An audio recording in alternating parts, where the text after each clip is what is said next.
এবার এই কোশ্চেনটা দেখো, বাস্তবে ততটা কঠিন নয় যতটা আমরা দেখে মনে করছি।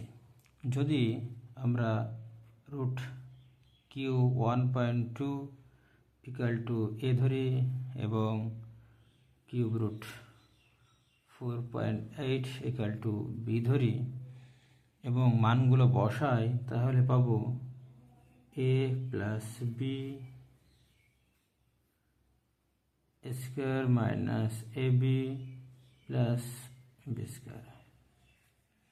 এবং এটা একটা ফর্মুলা, কিসের formula? A cube plus B cube. এবার এ ও বি এর মান আমরা বসাবো।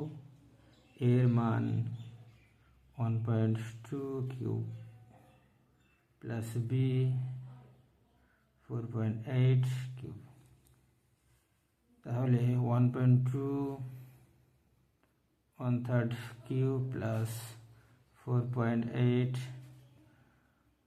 Cube 3 1.2 plus 4.8 6.0,